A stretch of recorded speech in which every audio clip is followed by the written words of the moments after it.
उत्तराखंड में उत्तरकाशी जिले के धराली में आई आपदा ने पूरे क्षेत्र को तहस नहस कर दिया। हालात बेहद खराब हो चुके हैं। रेस्क्यू ऑपरेशन तेजी के साथ चलाया जा रहा है। इसके लिए हर संभव प्रयास भी हो रहे हैं, लेकिन हादसे के बाद धराली का संपर्क राज्य के बाकी हिस्से से कट चुका है। सड़कें टूट चुकी हैं, पुल बह चुके हैं और इस वक्त घटनास्थल पर पहुंचना ही बचाव टीमों के लिए सबसे बड़ी चुनौती बन चुका है। उत्तराखंड के उत्तरकाशी जिले में पहाड़ से पानी का एक सैलाब और उसके साथ ढेर सारा मलबा आया और 34 सेकंड के अंदर एक पूरे का पूरा गांव बह जाता है। अब तक 4 लोगों की मौत की पुष्टि हुई है और 50 से ज्यादा लोग लापता हैं। सबसे पहले घटनास्थल के हालात आपको दिखाते हैं, जहां पर सैलाब के बाद क्या कुछ हालात हैं वो देखिए कैसे सैलाब के साथ आए मलबे में पूरा इलाका दब चुका है।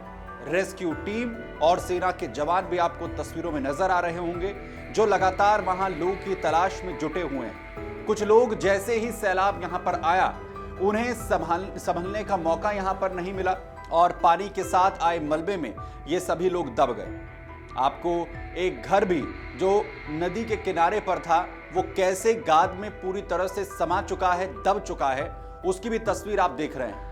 दरअसल ये धराली और हर्षिल का वो इलाका है जहां पर इस आपदा का सबसे ज्यादा असर हुआ है। दरअसल धराली में पिछले 2 दिनों से तेज बारिश हो रही थी, जिसकी वजह से लगातार मौसम भी खराब बना हुआ था। एक जानकारी के मुताबिक तकरीबन 300 mm के आसपास बारिश हो चुकी थी। वहीं इसके बाद ही बादल फट जाता है। खीरी गंगा के किनारे पर ये पूरी तरह से स्थितियां बदल जाती हैं। सैलाब यहां पर आता है, जिसकी तस्वीरें लगातार आप देख रहे हैं। वहीं सैलाब के बाद सबसे बड़ा चैलेंज अब लोगों तक मदद पहुंचाने का है, जिसमें मौसम लगातार बाधा बन रहा है। रास्तों के हालात भी आप देखिए, सड़कें कैसे बह चुकी हैं, पुल टूट चुके हैं। यह भटवाड़ी इलाका है जिसकी तस्वीर आप देख रहे हैं, जहां पर धराली को जोड़ने वाला ये रास्ता है जो पूरी तरह से तबाह हो चुका है। इसकी वजह से रेस्क्यू टीमें भी जहां की तहां फंसी हुई हैं। मशीनों को भी आगे ले जाने में परेशानी का सामना करना पड़ रहा है और जवानों को पैदल ही रास्ते तय करने पड़ रहे हैं। यही हाल दूसरे रास्तों का भी है, जहां पर सड़कें पूरी तरह टूट चुकी हैं, जिसकी वजह से आवाजाही पूरी तरह से प्रतिबंधित हो चुकी है।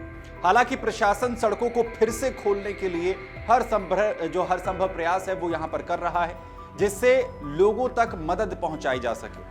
उधर हालात का जायजा लेने के लिए सीएम पुष्कर सिंह धामी घटनास्थल पर पहुंचे। उन्होंने अधिकारियों से मुलाकात कर हालात का जायजा भी लिया। पूरे इलाके में कैसे यह आपदा आई, कैसे सैलाब आया, उसे उन्होंने समझा। वहीं सीएम धामी ने पीड़ित परिवारों से भी मुलाकात की और सभी लोगों को ढांढस भी बंधाया। इसके अलावा सीएम धामी की ओर से मदद का आश्वासन तमाम लोगों को दिया गया है। अधिकारियों को तेजी के साथ रेस्क्यू ऑपरेशन चलाने के भी दिशा निर्देश दिए गए। कल की घटना के बाद कई चरणों में वहाँ मलबा आया है। जैसा आज मैंने वहाँ पर जाकर जब सभी लोगों से मुलाकात करी, लोगों से बातचीत करी और घटना के बारे में जानकारी ली, तो उन्होंने बताया कि सबसे पहले आया, उसके बाद फिर आया, दोबारा 3, 4, 5, 6 बार जो है इस प्रकार से बार बार मलबा आया और वहाँ पर सभी कुछ आपदा की भेंट चढ़ गया। साथ में वहाँ शाम तक जो है सेना के लोगों ने 190 के करीब लोगों को रेस्क्यू किया है। धराली के दाहिनी तरफ से लगभग 120 लोग और धराली के बाईं तरफ से 70 लोगों को रेस्क्यू किया गया है। उनको सुरक्षित स्थानों पर पहुंचाया गया है। अभी घायलों को भी जो है वहां से रेस्क्यू करके उत्तरकाशी लाया जा रहा है। कुछ को वहां एम्स में जो जरूरी है उनको हायर सेंटर रेफर किया जाएगा। वहीं सैलाब में न सिर्फ धराली गांव और आसपास के लोग हताहत हुए, इसके साथ ही हर्षिल में सेना के कैंप को भी काफी नुकसान पहुंचा है। इसमें कई सेना के जवान लापता बताए जा रहे हैं। इसके अलावा कई जवान घायल हैं। घायलों से भी सीएम धामी ने मुलाकात की और उनका हालचाल जाना। दरअसल घायल जवानों को हेलीकॉप्टर के जरिए एयरलिफ्ट कर अस्पताल पहुंचाया जा रहा है। वहीं जिस दौरान यह हादसा देखने को मिला, उस वक्त कई लोग मौके पर मौजूद थे, जिन्होंने हादसे की तस्वीरें अपने कैमरे में कैद की। प्रत्यक्षदर्शियों ने बताया कि कैसे मात्र 34 सेकंड में पूरा इलाका तबाह हो गया और इस सेकंड के वक्त के बाद सब कुछ ऐसे लगा कि नॉर्मल हो चुका है। सब कुछ इस सैलाब की भेंट चढ़ चुका था। प्रत्यक्षदर्शियों ने क्या देखा वो आपको सुनवाते हैं। उसमें इतना भयंकर देवी आपदा है कि जिसमें कि लोगों को भागने तक का मौका नहीं मिला और इसमें कि काफ़ी लोगों का मिसहैपनिंग होने की जो बात आई है सामने, बहुत भयंकर था। मुश्किल से 10 सेकंड का पूरा फ्लड था, उसके बाद नॉर्मल वाटर था। सर एक खतरनाक स्थिति थी और बहुत ज़्यादा डरावनी स्थिति थी यहाँ पे।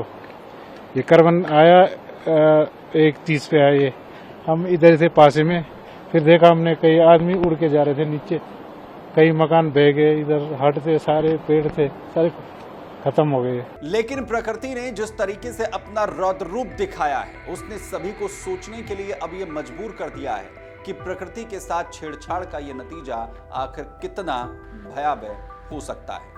जो भी अपडेट उत्तराखंड के धराली से आते रहेंगे, वो भी हम आप तक पहुंचाते रहेंगे। अगर आप ये वीडियो YouTube पर देख रहे हैं तो हमारे चैनल को सब्सक्राइब कर बेल आइकन दबाएं और Facebook पर देख रहे हैं तो हमारे पेज को लाइक करें।